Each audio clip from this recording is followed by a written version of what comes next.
Hello everyone, मेरा नाम मोनिका भूषण है और आज हम लोग लैप्लास ट्रांसफॉर्म की क्लास नंबर 10 शुरू करने जा रहे हैं। तो आज की क्लास में हम लोग जानने वाले हैं कि यूनिट स्टेप फंक्शन क्या होता है और यूनिट स्टेप फंक्शंस के डिफरेंट वेरिएशंस क्या होते हैं, और उसके बाद हम लोग सीखेंगे कि लैप्लास ट्रांसफॉर्म कैसे निकालते हैं यूनिट स्टेप फंक्शन के। ओके, तो हमारा यूनिट स्टेप फंक्शन को हम लोग रिप्रेजेंट करते हैं ut से, और इसका मतलब क्या है कि ut हमें देता है वैल्यू 0 जब टाइम 0 से कम होता है, या फिर कहें कि टाइम हमारा जब नेगेटिव होता है, और ये हमारा फंक्शन देता है 1 जब मेरा टाइम या तो 0 है या ग्रेटर देन 0 है। तो कभी कभी ये क्वेश्चन आती है कि टाइम नेगेटिव कैसे हो सकता है, करेक्ट। तो आप इसे बस इमेजिन करें, सम एक्सपेरिमेंट, कुछ भी हम लोग जिस पर वर्क करने जा रहे हैं उस पर हमारा टाइम उस समय स्टार्ट हो रहा है, उसके पहले का क्या फंक्शन है उसे हमें लेना देना नहीं है, या उसके पहले का जो भी हमारा फंक्शन है वो हमें 0 वैल्यू देता है, और जिस टाइम को हम लोग कंसिडर कर रहे हैं वो टाइम और उसके बाद का टाइम हमारा जो है उस पर वैल्यू 1 आ रही है। तो आप इमेजिन करें कि आप कहीं बाहर से आ रहे हैं, अपने घर में आप एंटर कर रहे हैं, जैसे ही आपने अपने घर में स्टेप किया उसी समय आपने घर में अपना जो लाइट है उसे लाइट को आपने स्विच ऑन कर दिया। ओके, तो उस समय आपने एक भी सेकेंड को वेस्ट नहीं किया, घर में एंटर करते ही आपने मे बी आपका स्विच बोर्ड बिल्कुल नजदीक है, आपने उसे स्विच ऑन कर दिया। ओके, इसका मतलब क्या है, यही फंक्शन हमारा एक्चुअली रिप्रेजेंट करता है यूटी के। इस यूटी का क्या मतलब हो गया कि जब आपने अपने घर में एंटर किया है उसके पहले का जो टाइम है उसे हम लोग कंसिडर नहीं कर रहे हैं, क्योंकि उस टाइम के पहले का वैल्यू जो है वो 0 है, मतलब हमारा वो लाइट स्विच ऑफ था। उस समय एग्जैक्टली एट द टाइम आप एंटर करें उसी समय आपने स्विच ऑन किया है, और जो वैल्यू सपोज 1 ये वैल्यू है क्योंकि आपने स्विच ऑन किया है, और ये कंटिन्यूअस ये आपका लाइट ऑन है। इस फंक्शन को हम लोग ut जो कि यूनिट स्टेप फंक्शन है कहते हैं। इसे हम लोग समझते हैं स्विच के थ्रू, ये हमारा स्विच भी कहा जा सकता है। Exactly, fine. और सेम चीज को, सेम स्विच को अगर हम थोड़ा वेरिएशन के साथ समझें, मतलब शिफ्टेड यूनिट स्टेप को कहें, जिसे हम लोग डिलेड यूनिट स्टेप भी कहते हैं और जिसे हम लोग हेविसाइड फंक्शन भी कहते हैं, उसका ग्राफ कैसे हमारा बनेगा। तो मान लीजिए कि आपका फिर से ये टाइम डोमेन है, ये टाइम एक्सिस है, और इस समय जब आपने अपने घर में एंटर किया एग्जैक्टली उसी समय आपका स्विच बोर्ड रीचेबल नहीं है, मे बी आपको थोड़ा 5 सेकेंड लग गया। ओके, 5 सेकेंड के बाद में आपने स्विच ऑन किया है लाइट को। ओके, तो इस 5 सेकेंड के बाद में जब आपने स्विच ऑन किया लाइट को, तो उसके बाद से ये अपना ये ग्लो होना शुरू हो गया है। इस फंक्शन को हम लोग लिखते हैं शिफ्टेड फंक्शन। ओके, सो इस फंक्शन को लिखने का मतलब है आप लिख सकते हैं ut-5। क्यों हमने ut-5 किया, क्योंकि ये फंक्शन ये हमारा स्टार्ट नहीं हो रहा है टाइम t इक्वल 0 पर, ये कुछ टाइम को शिफ्ट होने के बाद में ये फंक्शन स्टार्ट हुआ है, इस वजह से इसे डिलेड फंक्शन भी कहते हैं या फिर शिफ्टेड फंक्शन भी कहते हैं। मगर डिलेड और shifted unit step, why unit step, क्योंकि उसके बाद जो हमने कांस्टेंट वैल्यू 1 माना है, जब लाइट ग्लो कर रहा है उसे हमने 1 माना है, तो ये उसके बाद कंटिन्यूअस 1 ही दे रहा है, तो इसीलिए इसे शिफ्टेड यूनिट स्टेप फंक्शन कहते हैं। और इसे हम लोग रिप्रेजेंट करते हैं ut-a के। ये ut-a किस वजह से है, जो टाइम हमने शिफ्ट किया है a वैल्यू से। a में भी यहाँ पर मेरा 5 है, a इज एनी कांस्टेंट, ये मेरा 5 है, t-5 इस केस में रहेगा, जो कि 0 है। मतलब जब तक आप 5 सेकेंड तक आप अपने रूम में गए नहीं थे, मे बी आपका स्विच बोर्ड आपके स्टडी टेबल पर है, स्टडी टेबल तक जाने के पहले तक का टाइम में वो 0 वैल्यू दे रहा था, और उसके बाद में ये वैल्यू 1 देना शुरू कर दिया। ओके, सो इस तरह के फंक्शन को हम लोग स्टडी करते हैं यूनिट स्टेप फंक्शन के वेरिएशन के नाम पर।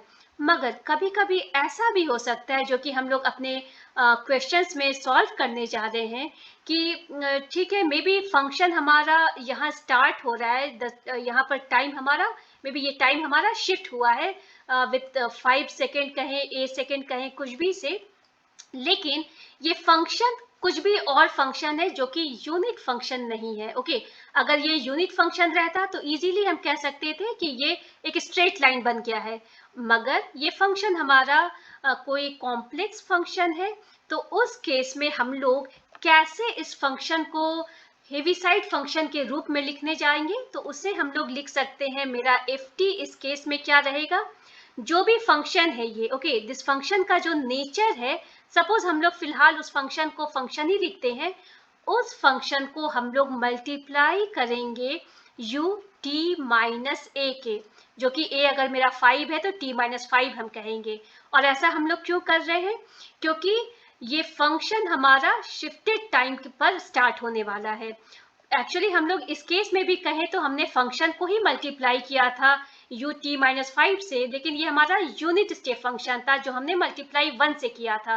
1 से मल्टीप्लाई करने पर हमें u t माइनस 5 ही मिल रहा था, मगर यहाँ हमें function into u t minus a मिलेगा। और इसे हम लोग अभी पढ़ने जा रहे हैं कि ये फंक्शन को हम लोग लिख सकते हैं u t माइनस ए के, करेक्ट, फंक्शन जो कि t डोमेन पर है, लेकिन वो ये फंक्शन हमारा शिफ्टेड है a से, u t minus a f t minus a into u t minus a से। ओके, तो ये फंक्शन हम लोग लिखने जा रहे हैं f t minus a into u t minus a के। फाइन, अब हम लोग इन फंक्शंस के लैप्लास ट्रांसफॉर्म को स्टडी करने जा रहे हैं। तो जो यू टी है ये हमें क्या देता है, या तो 0 देगा या 1 देगा, एग्जैक्टली करेक्ट। हमारा यूनिट स्टेप फंक्शन या हेवी साइड फंक्शन हमेशा या तो 0 देगा या 1 देगा। तो उस केस में लैप्लास ट्रांसफॉर्म, अगर इस ut की बात करें, लैप्लास ट्रांसफॉर्म 0 का तो 0 रहेगा, 1 का क्या होगा, 1 का लैप्लास ट्रांसफॉर्म क्या होता है, 1/s होता है। तो हमें लैप्लास ट्रांसफॉर्म ऑफ ut हमें 1/s मिलता है। नाउ जब हमारा केस हेवी साइड फंक्शन या शिफ्टेड यूनिट स्टेप फंक्शन पर आता है, तो उसे हम लोग e raise to minus as divided by s लिखते हैं। एग्जैक्टली बात इसमें वही है जो कि हम लोग यूनिट स्टेप फंक्शन ही, क्योंकि ये थोड़ा शिफ्टेड है लेकिन वैल्यू तो 1 ही है, तो यूनिट स्टेप का ही हमें लैप्लास ट्रांसफॉर्म हमने निकाला है। लेकिन सिंस ये शिफ्टेड है, करेक्ट, यहाँ पर वैल्यू इसकी a से शिफ्ट है और हम लोगों ने शिफ्टिंग प्रॉपर्टी देखी है, तो इस वजह से ये e raise to minus as into 1/s, जो कि हमें ये वैल्यू देगा। ओके, अब जो तीसरा केस था हमारा, जिसमें कि हमारा फंक्शन शिफ्टेड तो जरूर है लेकिन वो यूनिट स्टेप नहीं है, ये फंक्शन कोई भी अदर फंक्शन है, तो उन फंक्शंस का हम लोग लैप्लास ट्रांसफॉर्म कैसे निकालेंगे, तो वहां पर हम लोग क्या लिखेंगे, फंक्शन हमारा जो कि शिफ्टेड है t माइनस ए है, f t minus a into u t minus a का लैप्लास ट्रांसफॉर्म होता है e raise to minus a s into f dash s, f bar s. ये एफ बार एस क्या है, ये f bar s हमारा Laplace transform of function t है। इसे हम लोग न्यूमेरिकल में सॉल्व करेंगे, हमें समझ में आएगा ज्यादा। तो हमने basically e raise to minus s इस शिफ्ट की वजह से किया, और इस फंक्शन का जो भी फंक्शन का लैप्लास ट्रांसफॉर्म मिलने वाला है, अब जब ये मेरा यूनिट स्टेप था हमें अच्छे से मालूम था ये 1/s ही देगा। यहाँ हमें मालूम नहीं है कि फंक्शन क्या है, इस वजह से हमने एफ बार एस लिखा हुआ है, क्योंकि ये फंक्शन पर डिपेंड करेगा एफ बार एस क्या होता है। ओके, ये मैंने इसे ऐड किया है इस स्लाइड को सिंपली इसलिए कि जब हम लोग यूनिट स्टेप फंक्शन के प्रॉब्लम सॉल्व करते हैं तो बहुत सारे क्वेश्चंस में हमें इन शिफ्ट्स के, क्योंकि ये सारे शिफ्ट्स हैं, ओके, सो इन शिफ्ट्स को हम लोगों को कभी कभी इन्हें यूज करना होता है, तो इसकी वैल्यू इजीली एक जगह लिखी हुई है। Okay, now we are starting question number 1। ये हमारा क्या है, if t is equal to t, जहां t 0 और 4 के बीच में है, मतलब जब हमारा टाइम स्टार्ट हुआ उस समय से लेकर के जब टाइम मे बी सेकेंड माने तो 4 सेकेंड तक ये फंक्शन हमारा t है। ये आप कह सकते हैं फंक्शन 1 है, या आप कह सकते हैं फंक्शन 2 है।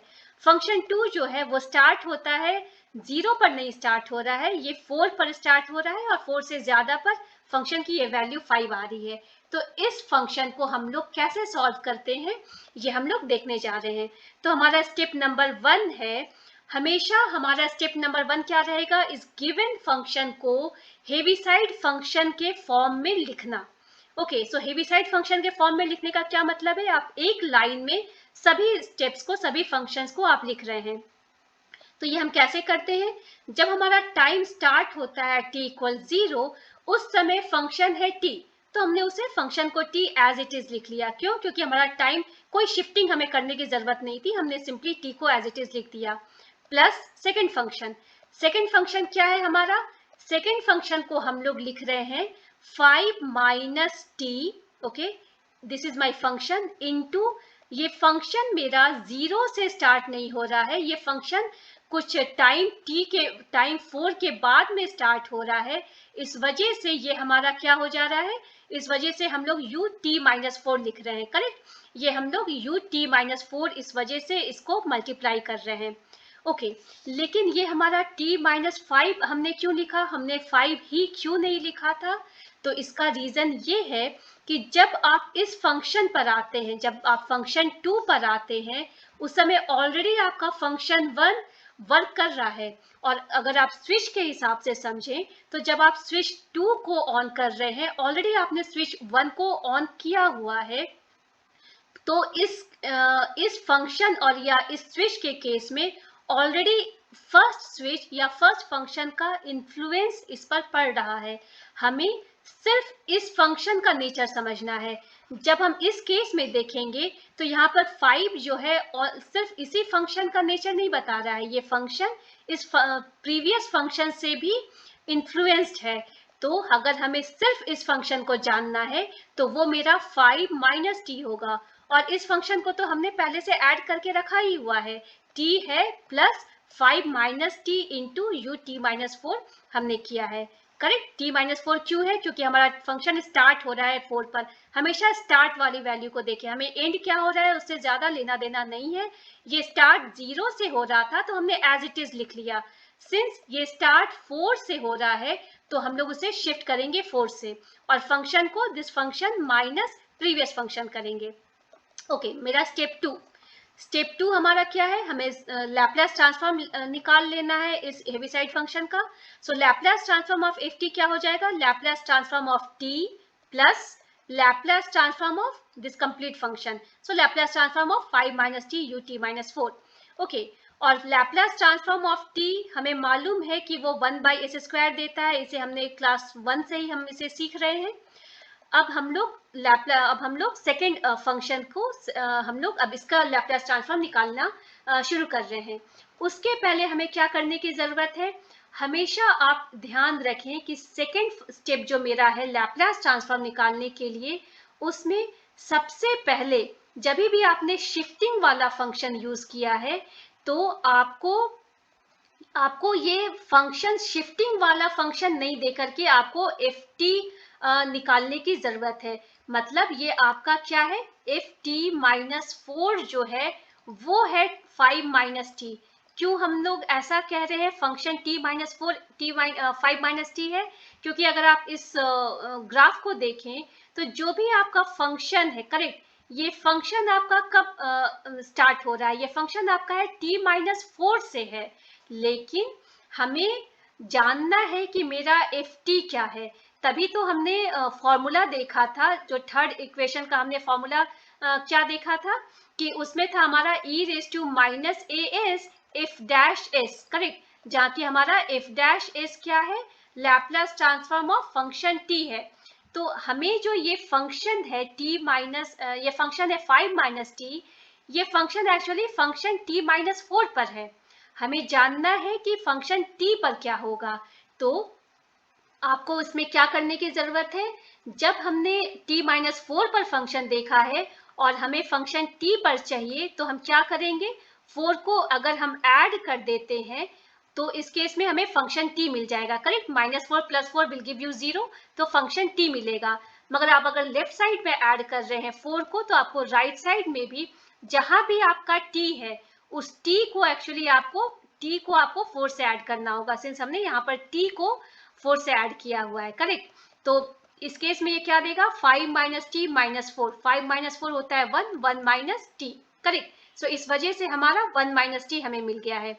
ओके, तो हमारा सेकेंड स्टेप का पार्ट 1 क्या होता है कि आपको शिफ्टिंग वाले केस में जो भी फंक्शन मिला है वो आपको शिफ्टेड वैल्यू पर मिला है, आपको उसे ft पर लाना है। तो हमारा पहला स्टेप होता है आप उसे ft पर लाइए, और तब आपका सेकेंड स्टेप क्या होता है, आपको ft मिल गया है, आप बस उसका Laplace transform of this ft निकालें, मतलब Laplace transform of 1 minus T आपको निकालना है। लैप्लास ट्रांसफॉर्म ऑफ 1 हमें मालूम है 1 बाई एस होता है, Laplace transform of T 1 by S square होता है। तो हमारा एफ डैश एस हमें मिल गया है। ओके, जब हमें एफ डैश एस मिल गया, करेक्ट, एफ डैश एस मिल गया, अब हमें मल्टीप्लाई करना होगा e raise to minus a s से, और तब हमारा ये कंप्लीट सेकेंड पार्ट का लैप्लास ट्रांसफॉर्म मिल जाएगा। मतलब हमने क्या कहा कि फंक्शन राइट, हमने देखा था ये फॉर्मूला कि f t minus a into u t minus a, वो उसका लैप्लास ट्रांसफॉर्म जब हम लोग निकालते हैं तो वो होता है e raise to minus a s f dash s, correct. तो ए क्या है हमारा, जो भी आप टाइम को 4 से शिफ्ट किए हुए हैं, टाइम को 4 से शिफ्ट किए हुए हैं, उसी 4 को यहाँ पर e raise to minus a s है, वही ए मेरा 4 है। तो इस वजह से हमने इसे क्या लिखा है, e raise to minus 4s because of this shifting 4, e raise to minus 4s f dash s, f dash s हमने अभी अभी निकाला है। और हमारा फाइनल आंसर जो हो गया है, बहुत बार स्टूडेंट्स इसके बाद में छोड़ देते हैं, लेकिन हमारा फाइनल लैप्लास ट्रांसफॉर्म जो है वो हमारा फंक्शन f1 का ऐड करना है प्लस फंक्शन f2 का भी लैप्लास ट्रांसफॉर्म ऐड करना है। और आप इतना भी लिख करके रहने दें, बात बराबर है। यहाँ पर हमने क्या किया है, सिंपली 1 बाई एस स्क्वायर को कॉमन निकाल लिया है, और इस वजह से हमारा जो वैल्यू आया उसे लिख दिया, और ये हमारा फाइनल आंसर आ गया है। ओके, अब हम लोग सेकेंड क्वेश्चन देख रहे हैं जो काफी इंपॉर्टेंट है, काफी बार एग्जाम्स में पूछे जाते हैं, मगर सिमिलरली एग्जैक्टली सेम कॉन्सेप्ट हमें यहाँ भी यूज करना है। पहला स्टेप हमारा क्या है, जब हम लोग इसे यूनिट स्टेप फंक्शन से सॉल्व करते हैं, हमारा हमेशा पहला स्टेप क्या है कि आप गिवन फंक्शन को हेविसाइड फंक्शन के रूप में लिखें। मैं क्यों हेविसाइड फंक्शन बोल रही हूँ, क्योंकि हमेशा यहाँ पर हमें शिफ्टिंग करने की जरूरत होती है। यूनिट स्टेप तो हमेशा हमारा 0 से स्टार्ट होगा, लेकिन आप देख रहे हैं पहला ही फंक्शन 0 से स्टार्ट हो रहा है, उसके बाद ये शिफ्ट पर स्टार्ट हो रहा है, मतलब ये हमारा शिफ्टेड यूनिट स्टेप फंक्शन कहें या हेविसाइड कहें, तो वो हम लोग एक लाइन में इस फंक्शन को लिखते हैं।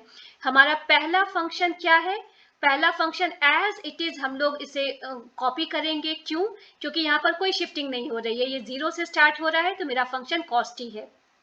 ओके, जब मेरा फंक्शन 0 से स्टार्ट नहीं होता है तो हमें हमेशा चेक करना होता है कि फंक्शन स्टार्ट कहाँ से हो रहा है। हम लोग बॉदर नहीं करते हैं हमारा फंक्शन कब तक ये कंटिन्यू कर रहा है, हमेशा देखना है इन तीनों केसेस में फंक्शन स्टार्ट किस पर हो रहे हैं। फंक्शन 0 पर अगर स्टार्ट होता है आप बस उसे कॉपी कर दें, फंक्शन अगर 0 पर नहीं स्टार्ट हो रहा है तो आप t माइनस स्टार्ट टाइम को डालें, मतलब t माइनस पाई करेंगे, यह है मेरा u t माइनस पाई, और वो मल्टीप्लाई करेंगे हम लोग फंक्शन से, करेक्ट। सेकेंड फंक्शन को हम लोग मल्टीप्लाई कर रहे हैं u t माइनस पाई के, प्लस थर्ड फंक्शन को हम लोग मल्टीप्लाई कर रहे हैं u t माइनस 2 पाई से। क्यों हम लोग 2 पाई से माइनस कर रहे हैं, क्योंकि हमारा स्टार्ट हो रहा है फंक्शन 2 पाई पे, correct. t is greater than 2 पाई, मतलब कि जब वो 2 पाई पर है या 2 पाई से ज्यादा है, हम लोग इक्वल साइन एक्चुअली नहीं बुक्स में देखते हैं, इसको आप उसके हिसाब से भी लेकर चलें, बात बराबर है।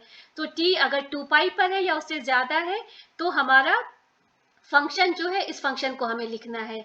एग्जैक्टली सेम कॉन्सेप्ट है हमारा कि यहाँ पर हम लोग सिर्फ cos 2t क्यों नहीं लिख रहे हैं, cos 2t minus cos t क्यों लिख रहे हैं, तो जब हमारा ये फंक्शन स्टार्ट हुआ है, पहले से ये फंक्शन ऑलरेडी मेरा रन कर रहा है, या ये स्विच जब हमने स्टार्ट किया पहले से ये स्विच ऑन है, हमें एग्जैक्टली सेपरेटली दिस फंक्शन को हमें समझने की कोशिश करनी है, इसका नेचर। अगर सिर्फ इस सेकेंड फंक्शन का नेचर हम जाने तो हमें cos 2t minus previous function का करना होगा, जो कि हमारा u t माइनस पाई पर आएगा। ओके, सिमिलरली अगर हम थर्ड फंक्शन की ओर देखें तो हमारे थर्ड फंक्शन में से हमें प्रीवियस फंक्शंस को सब्ट्रैक्ट करने हैं और ut माइनस 2 पाई करना है। तो आपका ये भी डाउट हो सकता है कि हमने यहाँ पर cos 3t minus cos 2t minus cos t क्यों नहीं किया है। तो एक्चुअली आप वो भी कर सकते हैं, मतलब यहाँ पर आप क्या लिख सकते हैं, यहाँ पर सेपरेट स्टैंड अलोन ये फंक्शन हमारा क्या है, cos 3t minus cos 2t। इस फंक्शन में अगर आप माइनस करें ये फंक्शन, फिर से आप माइनस करें ये फंक्शन, तो आपको आंसर यही मिलने वाला है। तो बेटर इतना न करके आप सिंपली क्या लिख सकते हैं, ये फंक्शन और जस्ट उसका प्रीवियस फंक्शन को आप माइनस कर दें तो आपका वही वैल्यू देगा जो आप इस फंक्शन से इस फंक्शन और इस फंक्शन को माइनस करने वाले हैं। तो हमने क्या किया actually, cos t plus this function minus previous function, और सिंस ये पाई से स्टार्ट हो रहा था तो ut माइनस पाई किया। सिमिलरली थर्ड स्टेप में क्या है हमारा, this function minus this function, since ये t 2 पाई से स्टार्ट हो रहा है तो हमने ut माइनस 2 पाई कर दिया। ये हमारा फंक्शन तैयार हो गया। अब लैप्लास ट्रांसफॉर्म जब हम देखें इस फंक्शन का, तो Laplace transform of first term cos t, Laplace transform of this complete term, correct. Similarly Laplace transform of this complete term हमें लिख देना है। और अब हम लोग क्या करने जा रहे हैं, Laplace transform of cos t तो हमें पता है वो होता है s by S square plus 1, लेकिन हम लोग इस फंक्शन और इस फंक्शन का यहाँ दोनों हम लोग साइड बाय साइड देख रहे हैं। तो इस फंक्शन सेकेंड फंक्शन को हम लोग एफ टी माइनस पाई से डिनोट कर रहे हैं। क्यों F t minus pi, same concept जो हमने प्रीवियस क्वेश्चन में किया था, ये आपका एफ टी नहीं है, करेक्ट, क्योंकि आपका टाइम स्टार्ट हो रहा है टी माइनस पाई से, तो आप इसे लिख रहे हैं एफ टी माइनस पाई से। और फंक्शन टी माइनस पाई क्या है, ये वाला फंक्शन है जो कि cos 2t minus cos t है। मगर आपको जानना है कि आपको जानना है कि एफ टी क्या है, क्योंकि एफ टी का ही हमें लैप्लास ट्रांसफॉर्म निकालना है। तो एफ टी निकालना होगा हमें कैसे, तो एफ टी के लिए आपको क्या करने की जरूरत है, यहाँ पर आपने क्या किया है, एफ टी माइनस पाई जो ऑलरेडी गिवन था, अगर इसमें हम प्लस पाई कर दें, पाई पाई कैंसिल हो जाएगा और एफ टी बन जाएगा। मगर अगर यहाँ हमने t को पाई से शिफ्ट किया है तो हमें राइट हैंड साइड में भी t को पाई से शिफ्ट करना होगा। सिर्फ t को, पहले आप t को पाई से शिफ्ट करें, उसके बाद जो भी प्रोसेस करना है करें। सिमिलरली cos, पहले t को प्लस है ना, हमने प्लस किया है पाई को, तो हमें पहले प्लस करना होगा पाई से और उसके बाद में इसे करना है।